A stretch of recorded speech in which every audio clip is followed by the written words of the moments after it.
Green was awful. Yet he managed to piece it together to be able to hold on and put the pressure on guys and have them miss. I mean, how many 5'6" putts did Spieth miss down the stretch? You know, like how many wild shots did Hatton have where it's like, oh, somehow he stuck it to 6 feet, bricked it. Like, I mean, you have to put yourself in a position where not only do you have a lead, but you're pressuring other guys to take it from you. And I love seeing guys do that. They aren't the big bosses because for me, I mean, one of the beautiful things about betting golf, especially, and why I love it so much is that it is the most difficult, volatile game that there is. And over the course of 10 events, you're going to most likely have 10 different winners. And it's absolutely bananas to think about that in a field with John Rahm, Scheffler, Rory, all the big boys, and Kurt fucking Kitayama comes out 200 to 1 and pretty much led the whole way with the exclusion Thursday. And you have to tip your cap to him. The ability to hold on to that, and not just for a win, but for a $3.6 million win, your card for the next 2 years. I mean, this changed his life overnight. Changed his life, changed the life of his caddy. Well, maybe a little bit, you know. Yeah, but I mean, a couple probably hundred the biggest. Yeah, 10% exactly. payout normally. Yeah, so it's quite something to think about what he got up to because. Well, and look, and now he's 6th in the FedEx Cup rankings. He's 19th world ranking. Like, that's a huge win. Yeah, exactly. He's inside the freaking top 20 in the world all of a sudden. This guy's never won the PGA Tour. And he did all of that. And the craziest thing about it, so I was like you were mentioning Sunday, Rory McIlroy lost putting. Scotty Scheffler lost putting. Tyrrell Hatton lost putting. Like Jordan Spieth pretty much should have lost putting because he was absolutely chipping in. Yeah. You know, that front nine was just sensational from the guy. And then all of a sudden just couldn't figure it out when the pressure was on. Then Kurt came down, 3-putted 16. Then I thought, okay, yes, the wheels are falling off. The amount of times he reset and just got it back together and said, you know what, this is, I've just got very distracted here because before we get into this, I just have to mention Twitter today was epic. Okay. We had a situation on there where Brian Kirshner replied to one of my Tony Finau outright posts and said something about shrooms, and the bots just went rogue. They went absolutely. We just had all these random mushroom dealers just commenting on the post, and it was all like telling us where we can get mushrooms from, and all of these like the word shrooms. Never, if you have an arch nemesis on Twitter, just randomly type a nice message and just put the word shrooms in there in a very nonchalant way. You're going to absolutely ruin his day, ruin the post. Like it just goes rogue. So yeah, sorry. It feels like Kurt was on the shrooms because the guy was just out there crushing it. He didn't have any fear, man. I think Joe Idoni shared that Instagram post of the PGA Tour where they should have shown that picture from behind on the broadcast where you could see where he was aiming. He was aiming like 10, 12 feet left, dude, over a 47-foot putt, which is insane. And then he just to put it that close was so much fun. And he just absolutely crushed it. So that was sensational to see. Scotty Scheffler's putter is still, man, it's incredible what he's getting up to. You want to chat about him a little bit because this is like a recap, but at the same time a preview because these are all guys. That's the fun part about these elevated events. They back to back, and then you get these rivalries that I think are brewing because we've got guys here that the next best position was T8 after a T4. So we pretty much got 7 guys sitting inside of 4th place, which is really, really cool. And they Cantley, Hatton, Spieth, Scheffler, Rory McIlroy. We got Harris English showing up out of nowhere.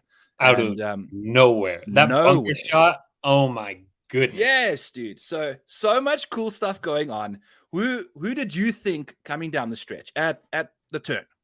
Who was going to win this thing? Honestly, after his front 9, I thought Spieth was just on a heater, but I almost mushed him. I swear to God. So, a bunch of the boys had Kitayama, and I said once I saw Hatton miss like a 6-footer to go tops with Kitayama, I was like, it's over. Congrats, Kurt. And immediate triple bogey right after I said that.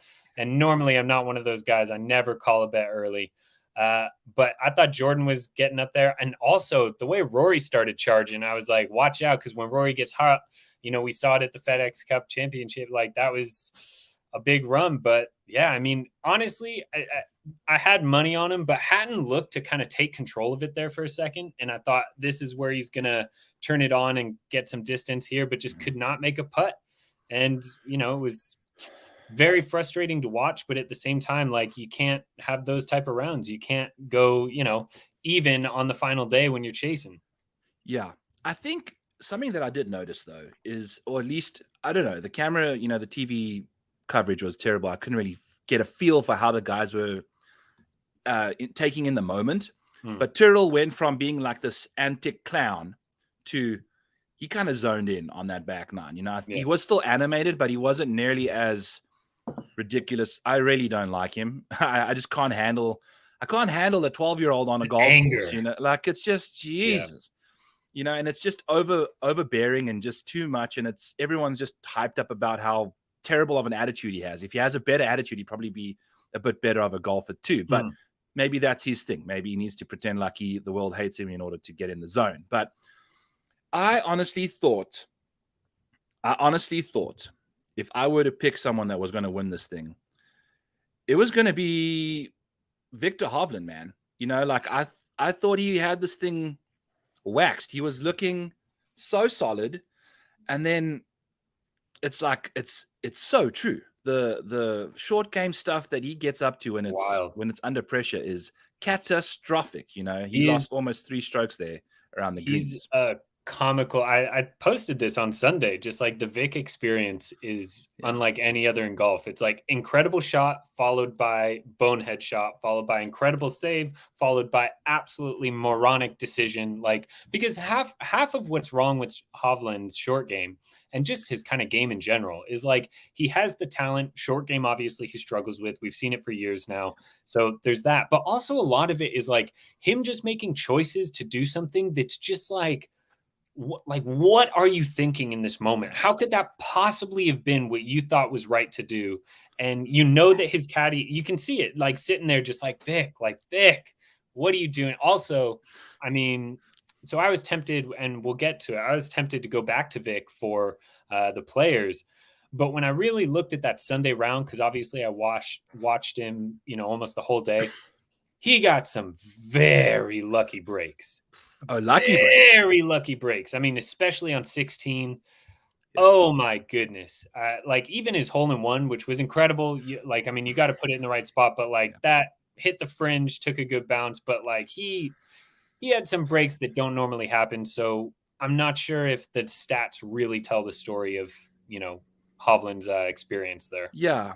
And like you were saying there, what was he doing? Like, yes, he duffed that bunker shot into the lip, which is like, also very unlucky for it to land right there, but of course. Also, what do you do? He had a sand wedge into that green. So it's just like the moment overwhelms him on American soil. It's weird. Very weird. I don't know why. And I think Shane Lowry is pretty much the same way. We also, so another thing about the API, which is something you don't see a lot elsewhere, maybe a little bit at the PGA National last week or 2 weeks ago, but these are much better golfers. Like, Seamus Power made the cut on the number. I'm like, let's go, Seamus. Shoots 12 over par in 2 rounds. Yeah. Pretty much from a DraftKings perspective, scored like the equivalent. He played like 4 holes basically worth the score. It was brutal stuff. And this golf course can eat you alive, dude. If you are not on your game and you make the cut by accident and you don't have any confidence going into that crispy, baked out weekend, you are in shit, dude. Like, it'll bite you in the ass. I mean, it's a wild one as well, because and this is one of those things why I'm glad that there is a cut currently, and it saddens me that they're taking away the cut for a lot of the elevated events next year, is because if someone's playing like shit, they shouldn't be playing the weekend. And it's really interesting to see when guys make the weekend but know they're out of it. A lot of them do just kind of throw up their hands and aren't really bothered, and they'll shoot 6 over per round and just don't care. They're just going to get their paycheck and leave. Like, obviously, I think the most surprising story of the weekend, that's not about Kurt Kitayama is John Rahm. First round leader, -7, solo first round leader, and then just loses 8 strokes over the next 3 days, which is not only so un-Rahm like, but just like you could see it on Sunday, he did not give a fuck. I mean, he was just messing around out there. And that, like, for me, as someone who bet him in one and done, obviously very frustrating.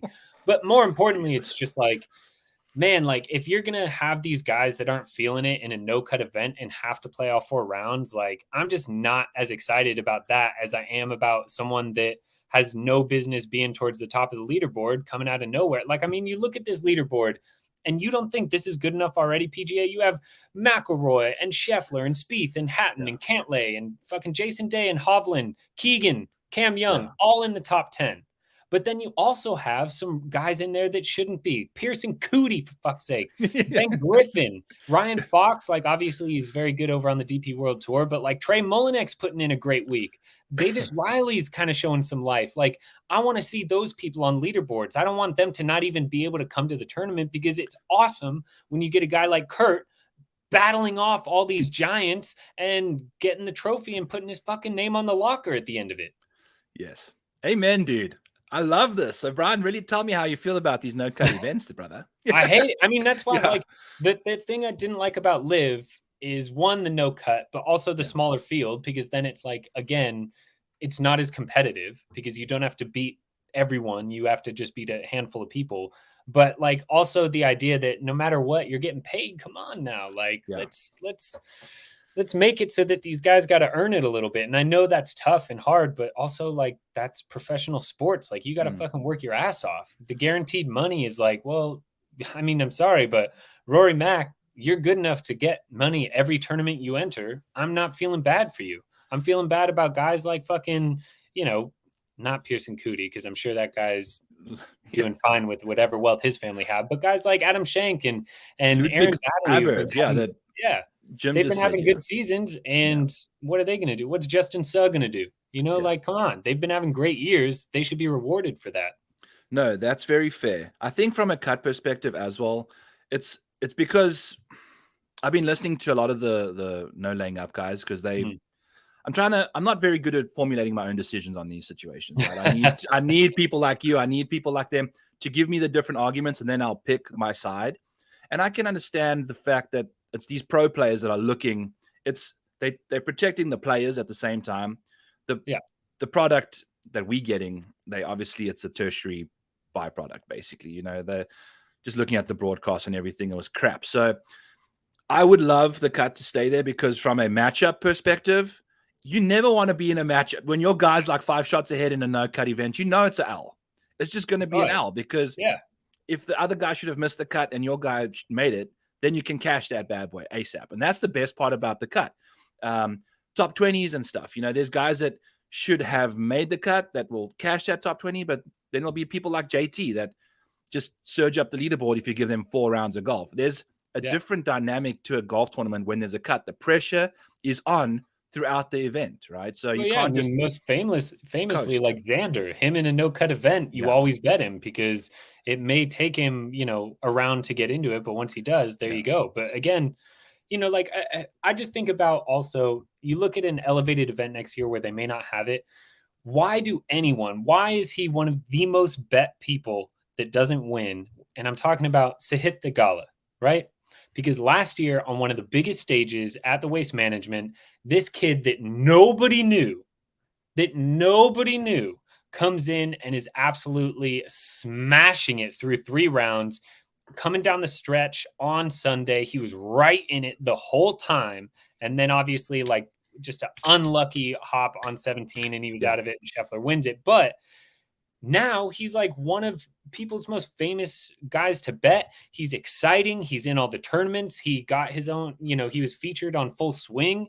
None of that happens if it's an elevated event where they have limited players and no cut, because he wouldn't have even been invited. His whole platform. So his whole platform for fandom and people supporting him comes from one event that was, the fifth major, the people's major, whatever you want to call waste management, and him succeeding at it. Now, Kurt Kitayama, everyone will know that 200-to-1 shot guy that won at the API. That's huge, life-changing. And you're going to take that away from some guy? Like, come on.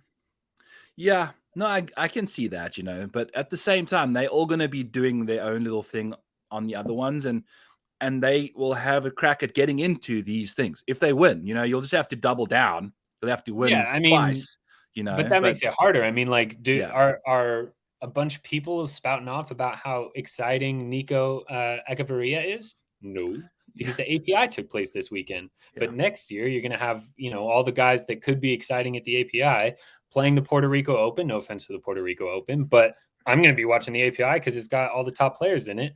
And I'm not going to see, too many guys like Kitayama making a charge because it's going to be, what is it? I think 87 golfers and a no-cut event. Like, come on. Yeah, I think 80 to 70 or whatever. But yes, this is also what I wanted to mention. We'll also get to you, Rise and Fire.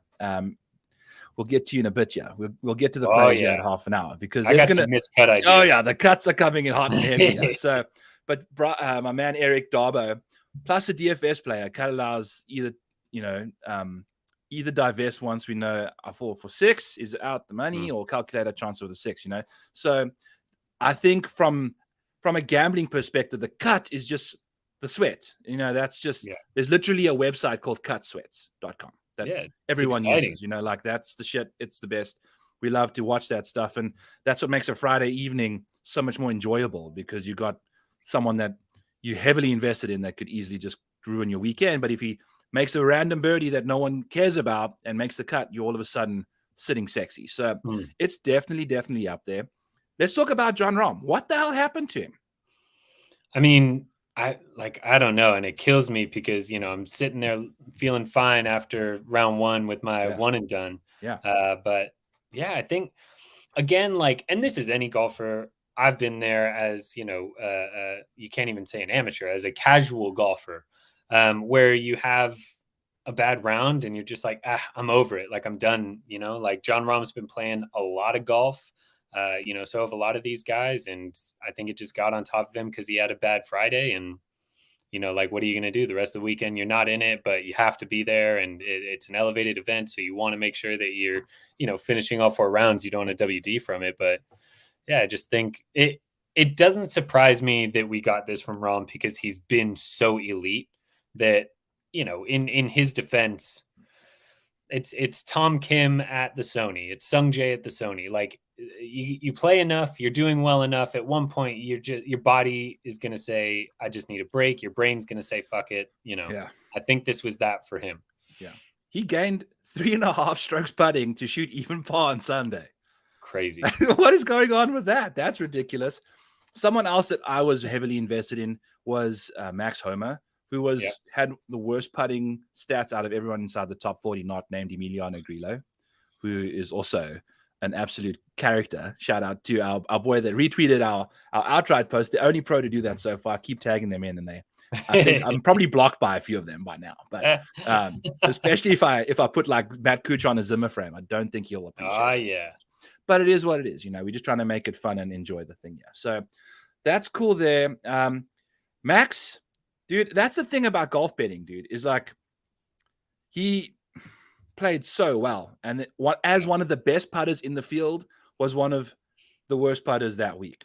And I had an outright on him to win, and that's what you get from the guy. It's just you're just looking at the shots and struggle with Bermuda a little bit. So a little bit, compared to Poa, maybe, but he's still good at putting on Bermuda. Like if you look at his track record at this venue, he's putted well. Yeah, fair enough. I mean, not like and even with the T14, it's still fantastic finish. He's never finished out of the top 25. Losing so many strokes putting, bro. Like that's what Max Homa is doing right now. He's a killer. He's not a killer, but he's changed his whole game, dude. He's such a beast at the moment, and it's so fun to watch. Keegan Bradley with a freaking nuclear sandwich of round 1 and round 4, just going apeshit, and then shitting in between the loaves of bread. Classic Keegs. we're gonna scoop that right back up on our plate for this week again. I'm telling you now, he's gonna be fun. I was listening to a little bit of his chat with Sobel today. I hope he didn't get too close to him, but he mentioned that he had one problem with one club in his bag, and it was the 3-iron. Like, I don't understand how you can have a problem. I probably never ever got to that level of golf, but I can really hit my 4-iron well, but I just can't hit my 3-iron. Like, as a pro golfer, like, how is that an issue? Like, how is that the one club that you don't have a problem with? Like, I understand maybe a lob wedge or something random like that, but if a 4-iron's working, how's your 3-iron not working? Like, what did they have to fix to do that? Like, is it such a game of inches with them, though? It's like, it's wild how minute the adjustments are, but they make such a massive difference.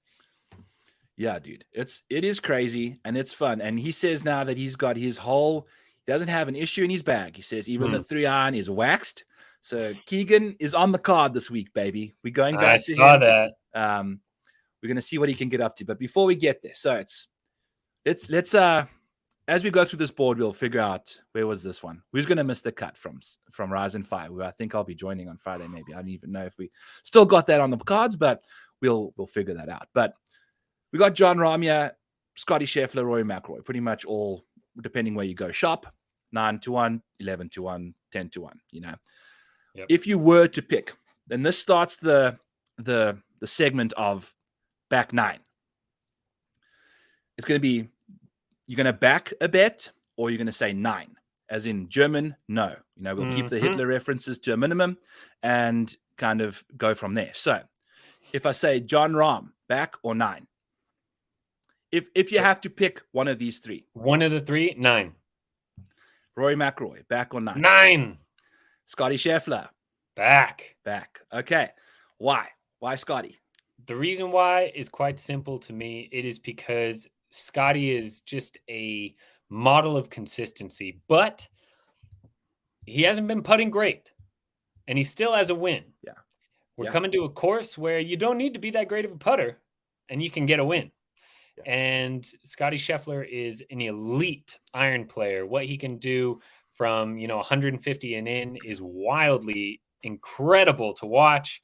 This is that type of place where I want to hammer that. I absolutely love Scotty Scheffler this week because of the fact that he doesn't need to worry as much about his putting, but when he is on, boy, is he on. And I love seeing what he's been doing, especially the fact that, really he should have at least gone to a playoff with Kurt, but fair enough. But you look at his finishes, it's just literally he's been top 15 or better in every single tournament. Jesus, wow. I'm going back all the way to the Worldwide Technology Championship, but it's like since the Century TOC, T7, T11, Win, T12, T4. That is consistency that I love. The fact that he lost strokes putting in 2 of those as well is incredible. If he can get the putter a little bit hot this week where it shouldn't matter too much, his approach game and off the tee game has been elite. I love Scotty Scheffler on a course like this. I do too. I do think though that I know we had to pick one of the 3, and I think I would pick Scotty as well. Yeah, I will pick Scotty as my bet for the 3. All right. I haven't bet him as a no, way too bet, short. I don't trade in those. Not in this economy. He'll be my insurance play this week, which I've started doing. I love that. Who was it last week? It was Rory. It was Rory, which almost worked out. Which was basically about as good as an insurance play could come, right? So I will happily cough up a half unit on Kurt Kitayama getting that win. But yeah, exactly, dude. That's golf, eh? It's just so crazy. So yeah, I love Scotty. I think so. Interesting thing though, in the 2022 season, I think Scotty Scheffler missed 2 cuts. The person he was playing with those 2 times was John Rahm. Yep. And they are teeing it up again. No, really? Shit. I was just looking at tee times. Scotty, Rory, and Rahm are all playing together. And pretty much every time Scotty's played with Rahm, he's missed the cut, in those 2. Because he's played with him post-cut. And I think he bitches him then. Rahm is such a... they're all paired together, though. Dude. So in that case, I'd probably take John Rahm. who I I think also so like to too. see. I like Rahm and Chef more than Rory this week anyway, because distance is not a factor here. Yeah. And Rory's been all kinds of weird. I mean, yeah, he came in second this past week, but he didn't look good doing it. It seemed to struggle. Something was a little bit off. Obviously, John Rahm didn't look great either. Rory finished in front of both of them, but I mean, Rory's distance doesn't matter here. So it's about that, elite iron play. You can't say anyone's better than John Rahm right now because I guess technically you can because Jason Day is the strokes gain leader it's wild. But yeah, I mean, Rahm is such a mush though. God dang it. He is just death to anyone he plays with before the cut. He is, dude. He's the Spanish bouncer, I think. And Ugh. so Rahm this week as well. Got Darbo in the chat, and I know he agrees with me because we saw last year the Rahm wedge watch was, I think, debuted at the Players pretty much. And if it's soft with all these wedges that he'll be hitting in this week, the soft golf courses, because we've come from, the TOC wasn't necessarily the softest course in the world, but we've gone from Farmers, we've gone from the Genesis, and then we've gone to Bay Hill. Those are all courses that don't necessarily have the most wedges in the world, but they have the opportunity to provide guys with more, like when the ball lands on the green with the wedge with John Rahm's spin on it, it's not zipping off the green. He's gonna spin a ball off the green this week. I'm telling you now into the water. Like, that's my prediction. I'm telling you now he's gonna spin a wedge into the green, and we got Sia Najad in here that's probably gonna agree with me. Maybe we'll see. But shout out Sia. Shout out First Sia. round leader, magician. So I was asking Tybo on Twitter today. He said the rough is lush. They've been getting I think a bunch of rain over the last little while, and we'll be getting rain over the weekend potentially. So there's a lot to go on with the course conditions, which I think impacts a lot of Rahm's, ability to hit those wedges close, because a back pin for John Rahm it's unattainable if you got a wedge in his hand, because he can't, for the world number one golfer, the very best golfer in the world, he can't hit a wedge knockdown and just stop it right next to the flag. He generates too much spin, and I think he's got way more.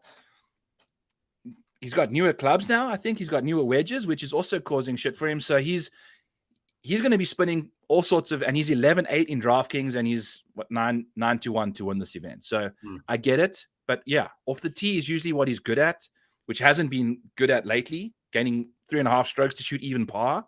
Yeah, that's crazy. So I think those three guys are very interesting, and we'll see what they can get up to. Let's go down the board.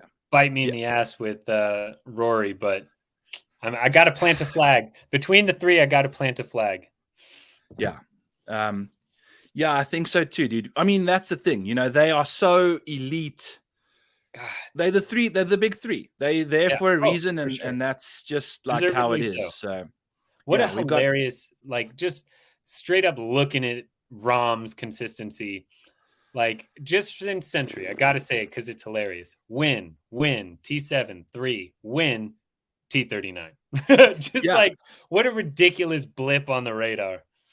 After blitzing the field in round one, like the way he did it, it wasn't like he limped through the event. Dominant. Just absolute balls up as the event went on. So number 4, let's go down here. We got Patrick Cantley, Justin Thomas, Max Homa. Those are pretty much all the guys sitting in between 10-1 and 20-1. So back or 9. Got Patrick Cantley. 9. Justin Thomas. Back. Max Homa. 9. Which is terrifying. It is terrifying. But all right, give me your JT argument.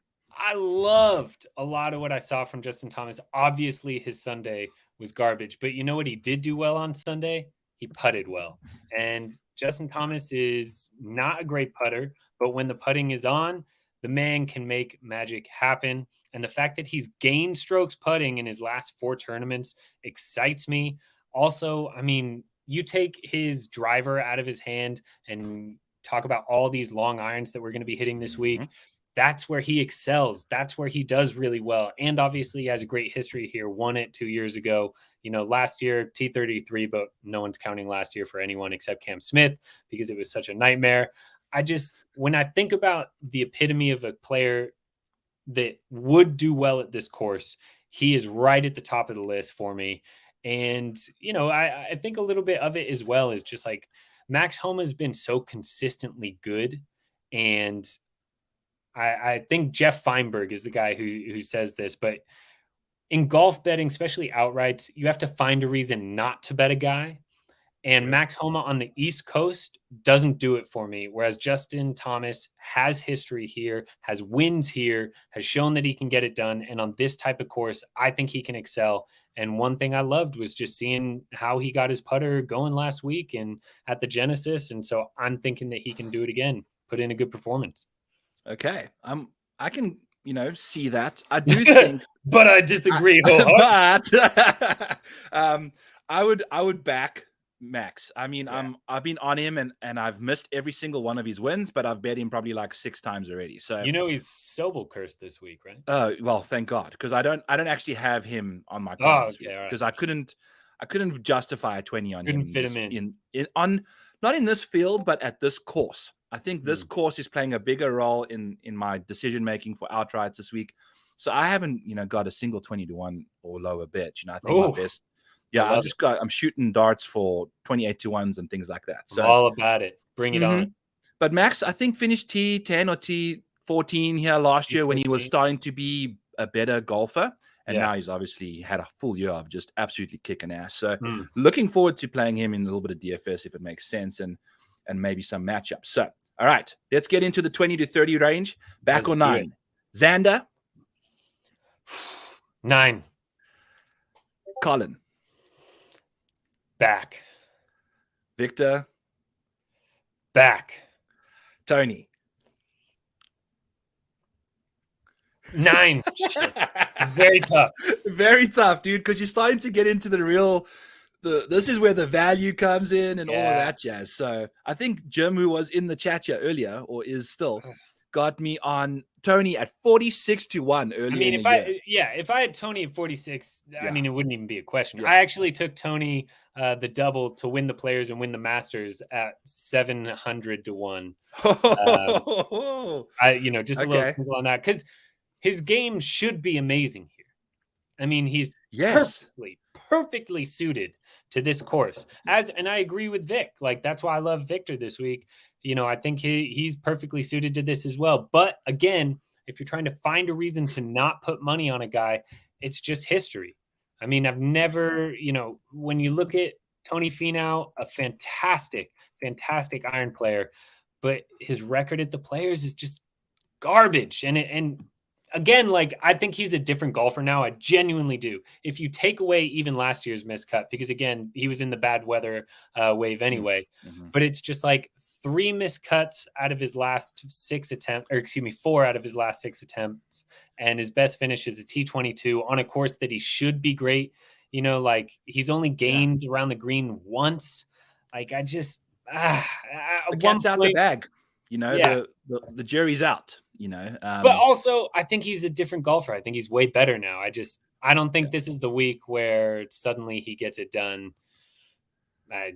It's me hope. No, I don't hope because I love Tony Finau. But like, if he wins this week, fair play to him. Unfortunately, I won't have money on him if he does. But say love. But I do think like 46 is different to 30.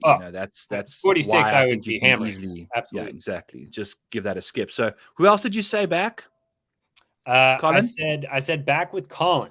And let's talk about Colin. Yes. Let's talk about Colin because Colin Morikawa is arguably the most frustrating person to bet because this guy can get big wins. He's shown that he can do that. He's also shown that he can collapse like a flan in a cupboard. So when I think about his results here, they're not great either. But one thing that he is doing is absolutely striping it on his approach. This is that type of course. You give me a shorter course where it's a more technical iron situation, Colin Morikawa is your guy. And I think the weather, from what I've got this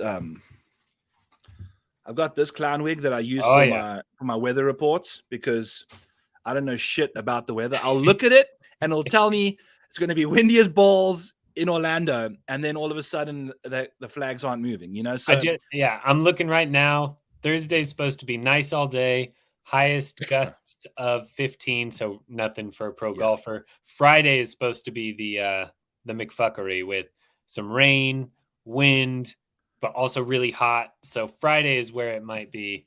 Thursday should be all right. Survive, and then I think the weekend looks better. So yeah, weekend looks fine. I mean, wind's hitting 10 miles an hour.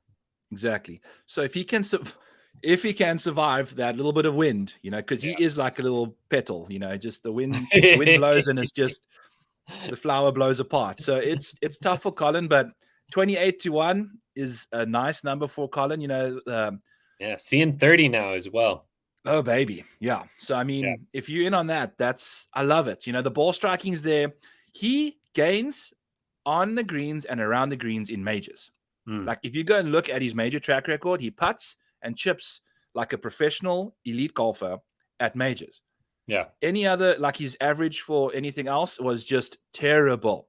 But this week, the fifth major, it's an elevated event, the biggest prize pool in the world, basically, outside of, Saudi blood money. But I think he might step up to the plate and lay his nuts on the table and figure out what's going on.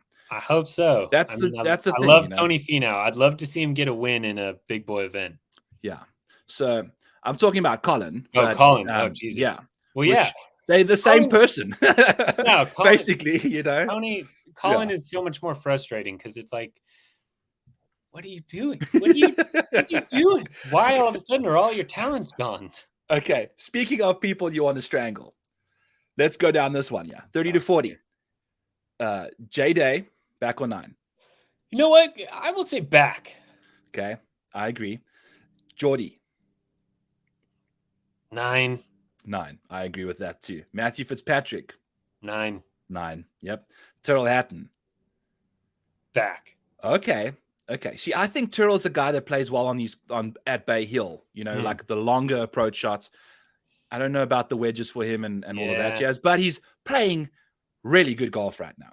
Well, that was my whole argument, is just he's been getting better and better, and I feel like it's pushing towards something. But I mean, when I think about it, his strength is the long irons and driving. He's an elite driver of the golf. You've switched my mind. 9. Yeah, good. Back 9. We went from back to 9. That's a patented thing we're going to try and get onto. Yeah. So Willie Z, who's also a very good long iron play, but as well, the wedges are not too shabby. I'm going to say back here. I'm going to say back. Okay, you're going to back Willie Z, and then we'll end up here with Cameron Young and Sung Jae Im. Cam Young. Okay, so Cameron Young 9, because I think his strengths are mitigated here. He's pretty much a bomb and gouge guy. You don't need to bomb it here. Sung Jae Im, I'm so in on, but I got him at 45-1. Which again is like, it's one of those things where it's a price I just can't pass up, because even though he refuses to win, the guy's a T20 machine, but his game is so perfectly suited to here. And I want to see him win so bad. God, I love Sung Jae. And I think he's deserving of being up here with these guys, even though he hasn't won in, almost 20 months now.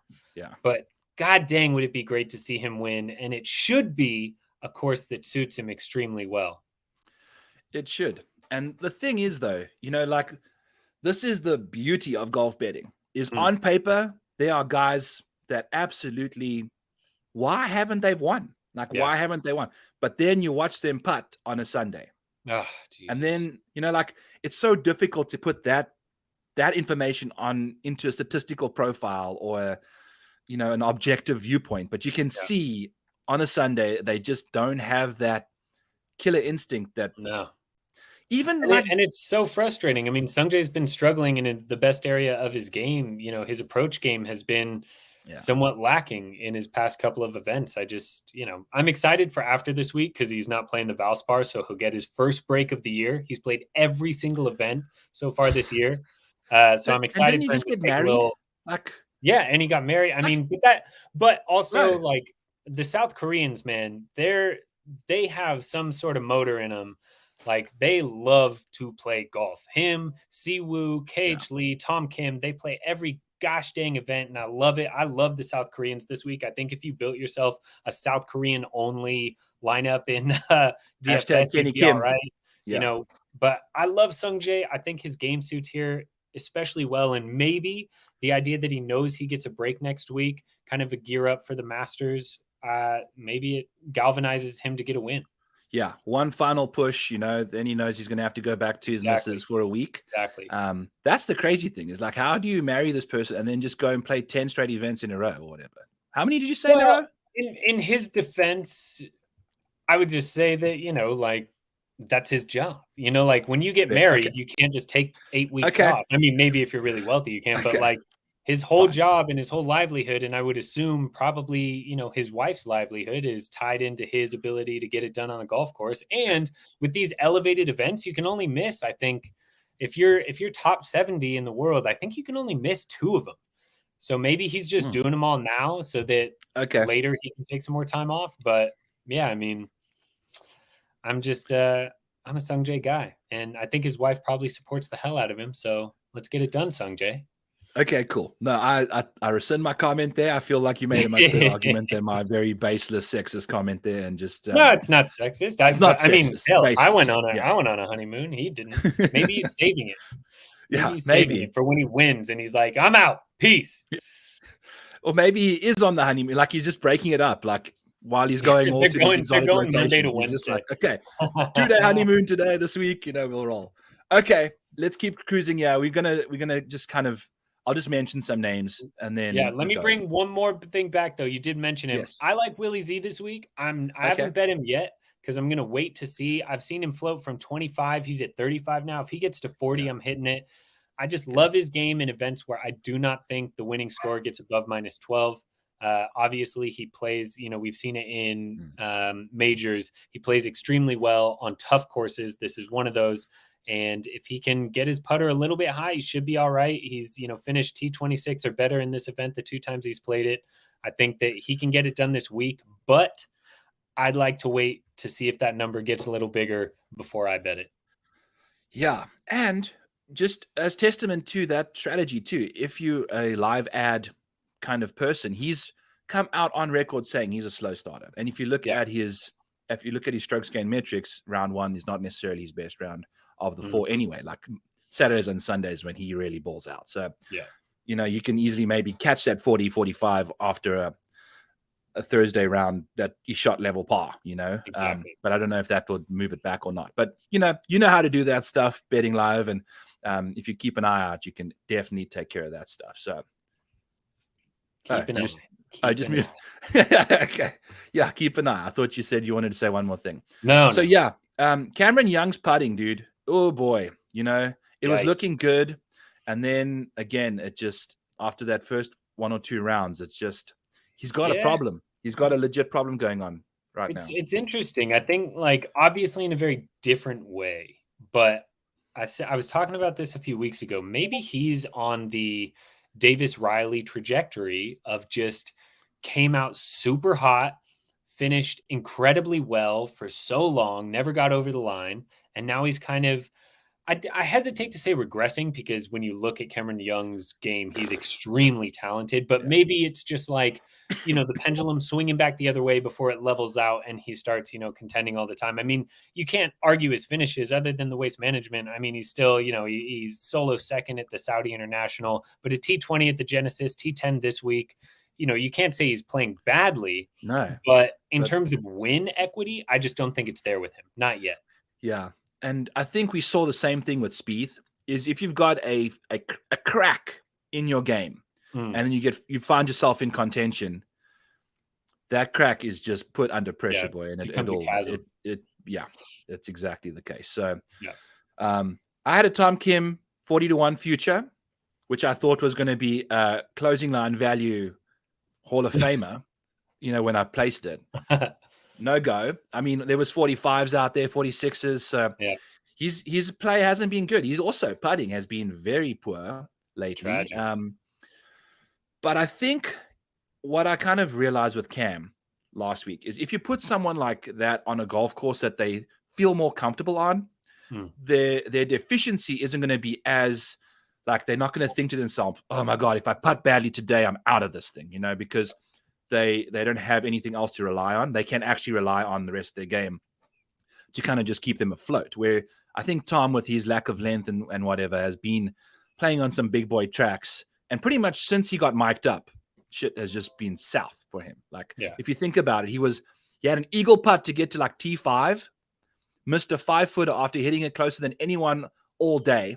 And then since that very moment, he's done diddly squat. So maybe he gets back onto a course like this. He's been playing brand new golf courses. I'm not necessarily too concerned. I think I saw Golf Bet Caddy say that he's got Joe Skovrick or whatever on his bag, who has won this tournament with Ricky before. So he's got some experience. I'm okay with that, 40 to 1. You know what? Is there a course? Is there a tournament that you'd be more excited to bet anyone than Tom Kim here? Because I mean, his game perfectly suits it. He's been putting in mediocre performances, but even though they haven't been great finishes, since the Amex, T50 at Phoenix, 45 at Genesis, and 34 this week, incrementally better. And now he's on a course that really suits his game. I mean, I am more than willing to put a dart throw on a 40 to 1. That's what I've seen. That's what I took. I've 100% bet that, because I think that he has shown that he has elite skills, but also, again, more importantly, something Cam Young doesn't have. He has win equity. We've seen Tom Kim win. We saw him win with a quad to start the day. Yes. And he won. Yes. That's that resilience that you really trust in. And also, I think he's very much the type of guy that rides the wave. Like, yes, if he's out of it, he'll still play and do well. But if he starts playing well, that will only galvanize him to play even better. He's that type of player. It's like Rom. When Rom's really feeling it, holy shit, watch out. It's scary. You're not worried about him fucking up because you can see him locked in. With Colin, it's the opposite. When he's playing really well, you can see in his eyes he's nervous to do some dumb shit. And then like what happened at Century, when he chips it, instead of 40 yards, he chips it 10 feet in front of him for no reason whatsoever. So it's like, I love that about Tom Kim. I think his game is so well suited to this course. I'm excited to see him play it for the first time. Granted, we haven't had a debut winner in a long time, but hell, I mean, we haven't had a debut winner at API in a long time, and Kurt just did that. And I think Tom Kim is a far better player than Kurt Kitayama. And I'll tell you what, I really liked the look of Keegan this week, but now I'm seeing Keegan at 40, and you give me Keegan or Tom Kim, taking Tom Kim 100 times out of 100. Really? I mean, the thing I like about Keegan is he has a elite short game. He can, when he gets hot putting, he stays hot putting, but he is a roller coaster of a guy to back. I mean, I love Keegan. He won at Zozo for me, so I appreciate that. But what I like about Tom Kim more so than Keegan is general consistency with the areas of his game that are good.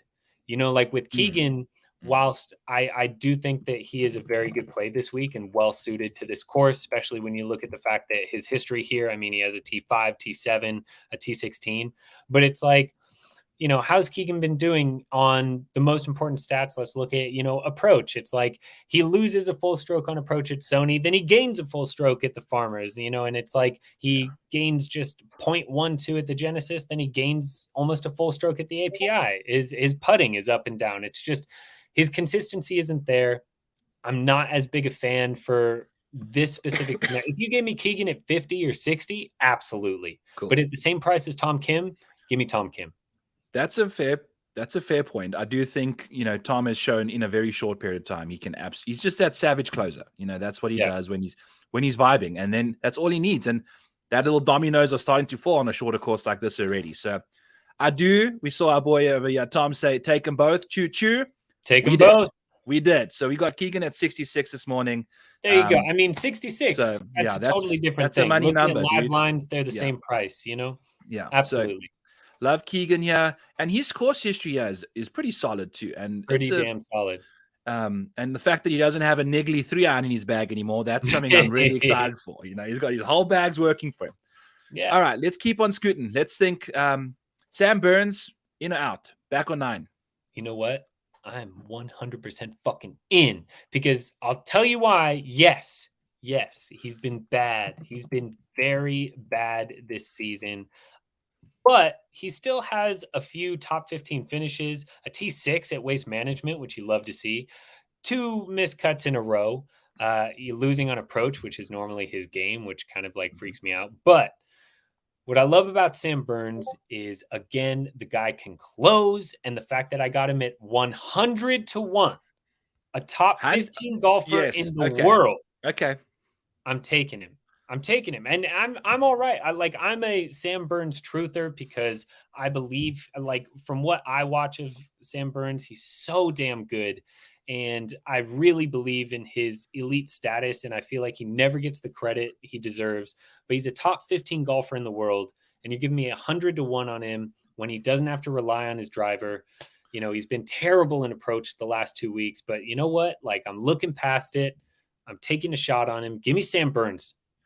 Hell yes, dude. You know, if you think about it, Seamus Powers, before he went on a run of 7 or 8 consecutive top 25s, Yep. post Bermuda, if you look at what he did before Bermuda, horrible stuff. So if you get a top quality guy with it at a number like that, you know, why the hell not? If you just show up and everything starts clicking, you get one good shot and you remember, this is exactly how I felt when I did this and I won the Valspar or whatever. And you nailed it because, one, Valspar is next week, so he's kind of obliged to play that, and then he'll take a break before the Masters. But like, you nailed it. Like, literally before winning at Bermuda, Seamus Power was a T49 and a missed cut. Yeah. And then he wins, then a T3, T5, T25, T20, like an incredible run. And it's just exactly what you said. Sometimes it just takes one swing of the club to be like, oh, yes, I remember how to do this. And also, I feel like there's no pressure on Sam Burns because people have just written him off. So, because, you know, like after Waste Management, it's like, oh, is Sam Burns back? Apparently not. Emphatically not. But I just, like, again, when you look at a guy's history, he's having his worst year, but the guy's a damn good golfer. And at 100 to 1, I think it's worth it. No, and that's the thing about betting is you're not betting him at 20 to 1. You know, like you're putting a peanut down to turn a whole jar of peanut butter around you. So it's I think that's you're putting a peanut down to get a jar of peanut butter. I've never said that in my life before. You just came up with an absolute worldie. So yes, there we go there. Speaking of peanuts and peanut butter, Tom Hoagie, I don't know how that's a transition at all, but I think he's also one of these guys. Yeah. He's one of the world's best iron players. Literally, I would argue he is top 5 easily. And he's 125 to 1. Like, that's the same concept, right? Like, if you've got an elite trait that's going to a course like this that you need to hit good iron shots and avoid the water, 125 to 1 for Tom Hoagie. Let's go. You know, like, I mean, like, yeah, I'm also a Tom Hoagie truther because I just, like, again, iron play is the most important part of anyone's game. And so if you're elite at that, you always have a chance. I'm not saying you're going to win. You always have a chance. Now, the reason why guys like Rahm and Scheffler and Rory win all the time is because they're elite iron players and do everything else well. But like with Tom Hoagie, the thing that frustrates me is that he's just losing strokes everywhere else, you know? And it's like, I bet him at Genesis. I bet him at Waste Management. I bet him at Pebble. Like, and it's just, he's doing fine approach, but losing everywhere else. He'll lose putting and around the green or off the tee or some shit like that. It doesn't inspire me. And in that range of 100 to 1, 125, Burns is obviously the guy I'm taking, but it's like, here's a question for you. Would you rather have, because I'm just looking at it right now, would you rather have at this course, obviously, Adam Hadwin? Would you rather have Tom Hoagie, or would you rather have Seamus Power? Seamus. Well, there you go. And all three are the same price, like right in front of me. Obviously, this is just one book, shop around, get the best lines. But it's like, that's what I'm saying is if you give me a collection of 3 guys at the same price, I'll find a reason not to bet Tom Hoagie specifically right now because he's all over the place. Yeah, no, I think you're right there too. And here I am going against who I just bet. I've literally bet DFS Tom Hoagie. play? DFS what? Play though? Oh yeah, I mean, I'm not hitting outright, Seamus. so maybe you're right. Exactly, dude. And that's the thing, man. Like, if you get a Seamus, he's absolutely live because he's very good in all departments too. Like, his game is super well rounded, apart from when he's playing badly. which is Yeah, apparently damn. happened last week. So I just wish he just missed the cut. But I think also just getting those extra 2 rounds from a DFS perspective just burns that negative vibe into people's minds. So I'm going to go back to him for sure. You'll be low owned, which I love. So, well, and that's a huge reason why you get some of the prices you get outright on these guys is because people have, very short memories. And it's like, yes, oh, you did badly last week? Well, then I guess we're going to put you at this ridiculous number. yeah. And at this venue, those numbers are what you want to go after, So Yeah. it's exciting stuff. What do you have any other long shots that you want to chat about? Yes. I need to Yes, get I out of do. here, but go for it. Now Talk to that me. you ask, I actually do have quite a few. Okay, go for it. So these are guys that I've also bet with the top 8 each way because I think that there's a very live chance that they're in the mix. Also, just kind of like the way that I bet and some of the props that I do that I love is for a tournament like this, hit this last week at the API, but I bet winner by playoff. This week it's plus 350 and winner by 1 stroke at plus 250. These are very tough courses, low scoring courses. So that means it's more likely that the top of the board is truncated into 1 or 2 strokes separating, a bunch of guys. So I think that's a good bet. But that also makes me think that there could be a lot of guys, like you said, in that top 8. You had, I think in the top 8 last week in the top 10, there was 16 guys or 14 guys. So I'm looking at things like that. So yes, I've taken them outright, but I have also taken them with the top 8 each way for a little bit of protection. And starting off with what I thought was a fantastic price at 250 to 1, JT Poston. Okay. This is a course that I think he can smash on. I mean, normally he is someone you're looking to for a little bit of, he does well with birdies, but he has decent history here, 2 top 22 finishes. But he's been struggling a lot recently on the greens. Mm-hmm. And this is a course that kind of mitigates that a little bit. Now, not all the way, but he's been struggling in other areas of his game. But I do like the fact that where he's really been finding it the hardest is the putting surfaces. And here I think that can, be something that we don't have to worry about. Now, he missed the cut last year. Again, I don't care about last year, but 2021, he had the T22, and in 19, he had the T22. So I'm excited about that. And at 250 to 1, a guy who has already won in the last calendar year, give me a little bit of post in there. Dude, I love it. And he's one of these guys that when he gets hot, he'll stay there at the top of the leaderboard. And I think that's a perfect top 8 bet. What is it? You said exactly.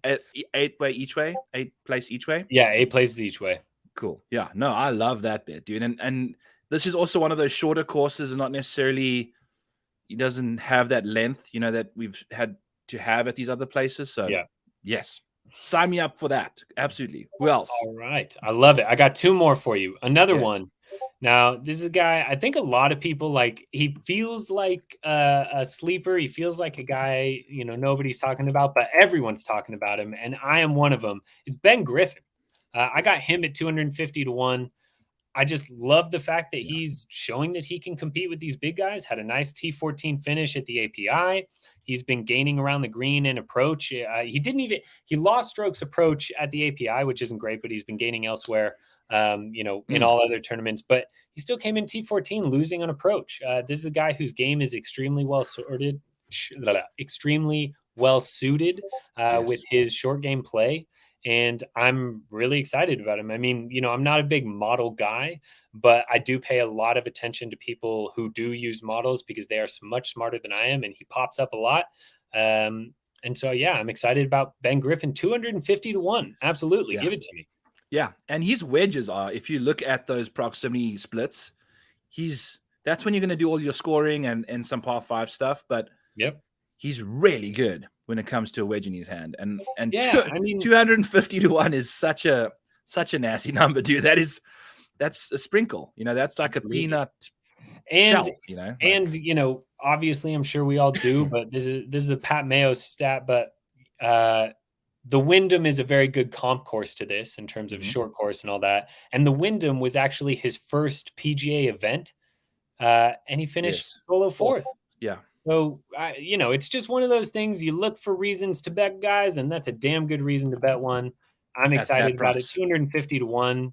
Let's go. Hell yes, dude. I love that. I'm like I've been going easy on the betting the last 2 or 3 events, and I'm a little overexposed this week just because I've hit the winner the last 2 times, which is kind of crazy. Oh, really? Yeah. Yeah. Hey, I had Cam Smith So, last year. Yeah, I had Cam it was and the first time I JT. hit Cam. Yes, dude. I'm obviously haven't hit a winner since Cam's left the tour, basically, because gutted. He was my only ticket to wins, I guess. So no, no, but I'm getting there. We've been close. We've been close. So who's your other guy? Oh no, I lied to you. Cam at Sentry was my first Cam win, and then at the Players, and then at the Open. God, I miss Cam Smith. That's when we knew he was the guy, dude. I know. I hope he just shows up to this course and just does his thing. Anyway, all right. My final one here: 300 to 1, top 8 each way. It's a Canadian, Taylor Pendrith, and let me tell you why. Because he is a bomber that sucks at long courses. For some reason, he can just crush it off the tee and can't make it count when distance is a factor. But you put shorter clubs in his hand, his accuracy goes way up, his distance stays the same, and he finishes fantastically. And I love the fact that even though he's coming off a miscut at the API and a pretty lackluster finish at Waste Management and the Honda, the Wyndham last year and the Players last year, both a T13. I think that is very telling. I think the fact that he came in the exact same finishing position at both, and it Pebble, just shows that his game is suited to this type of course. Strangely enough, a shorter course. Yeah. Taylor Pendrith is able to club down and use his distance with accuracy that he doesn't have normally. And so I just think it's a decent look at 300 to 1.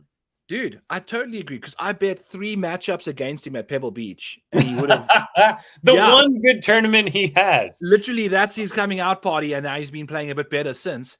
But that I thought, okay, he's been playing shit, so let's pick on him at a shorter course like this. Bing, there we go, hitting irons off the tee, because he's long enough to hit a 4-iron. Well, that's the whole thing. I mean, you look at Pebble where he was able to club down, and that's exactly how it went well for him. Yeah, no, I love that, dude. I love that. And then if I have to mention one person, dude, it has to be Emiliano Grillo. I've always always liked the guy. I love the Grillo. 280 to 1 still out there. I might just sprinkle that in a little bit, and just be overexposed. But at 280 to 1, that's barely it's barely anything. Like you said, a peanut. Yeah, exactly. This is one of the tiny ones. He's splitting it half here. So I love Grillo. And after a ball striking freaking masterclass, dude, he led that field in ball strike. It was tee to green, and I think it was 0.2 strokes around the greens that he gained, basically. Or not more than a stroke over the week. Everything was ball striking, so I'll definitely be going back to him for whatever. And I think he's played Valia before as well. So there's a lot to like from the Argentine, dude. And nobody's caddy works harder than that guy. I walked with him on the back nine when Poston won the John Deere. Oh, really? And I had Denny as an outright. So that was my first live outright non-sweat, because Denny just decided to hit the ripcord before I even showed up to the course.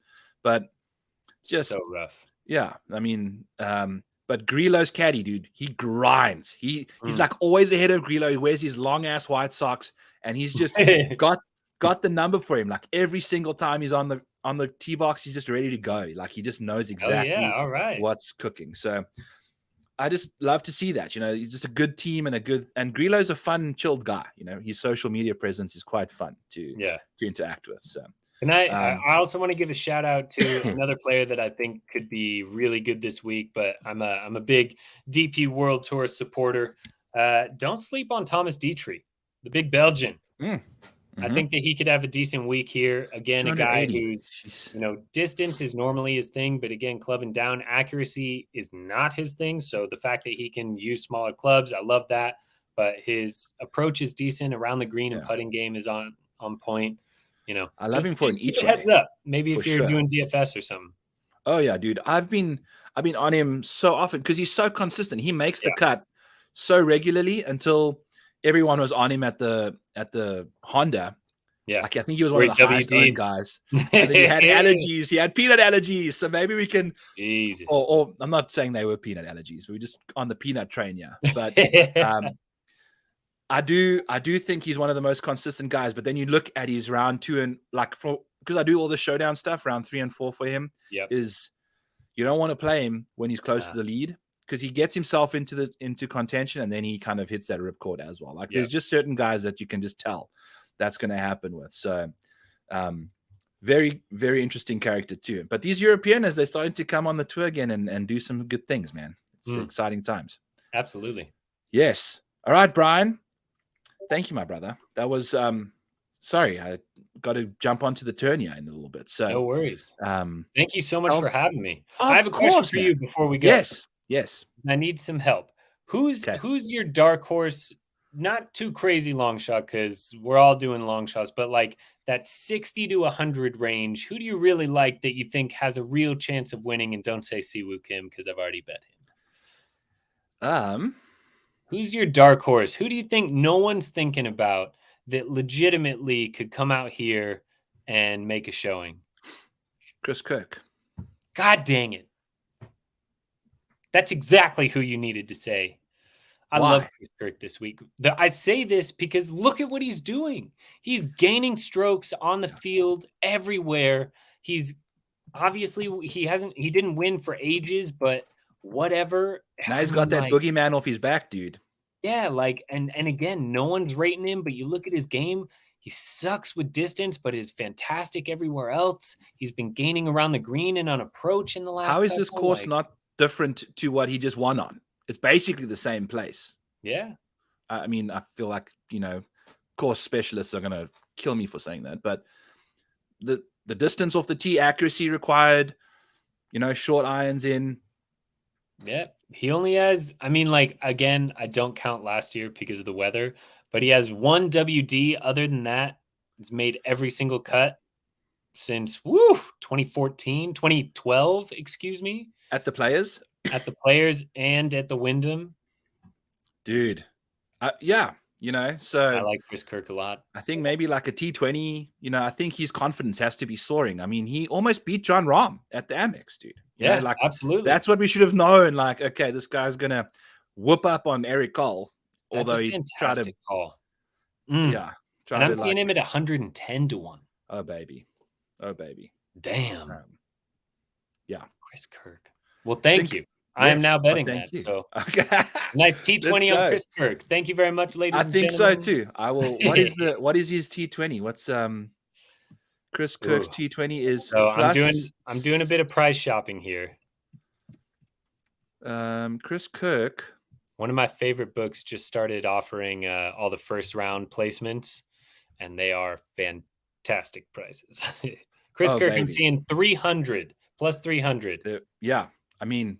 And how many times has he finished out of the top 20? Yeah. God dang. I think I'm going to love Chris Kirk this week. I know. Why did you have... Thank God you asked that question right at the end. Yeah, I know, but that's why I asked it. Is because I wanted someone that, I thought about him, but he was out of my mind. Yeah, we glossed over him. We didn't mention him at all. Now that you say it, I mean, miscut last year, but he's finished inside the top 20 3 times in his last 6. He makes the cut. So, yeah. I'm enjoying it. He loves a bit of Florida. Brian, at Fade My Play, tell the people what you need to tell the people. You can sell your sex shop. You can sell whatever you want to sell. Yeah. Hey, just follow me on Twitter at Fade My Play. I do a lot of round-to-round head-to-heads as well as round leaders, props every day. I put out the outright card on Wednesday, but then I have some plays to go for every round.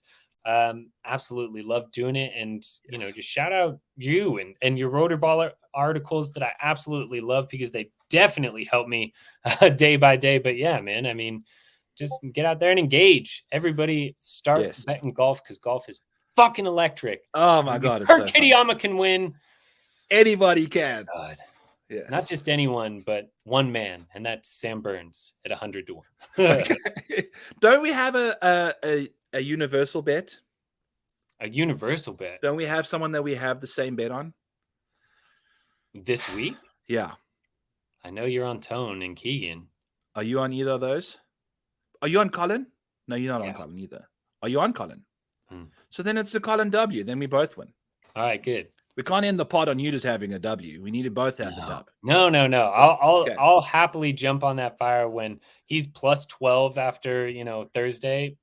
It's going to be great. We can commiserate together. That's fine. Then we can bleed together. Yes. So end the pod again and say, let's go, Colin. Absolutely. Warikawa. Yes. T-Dak, my man.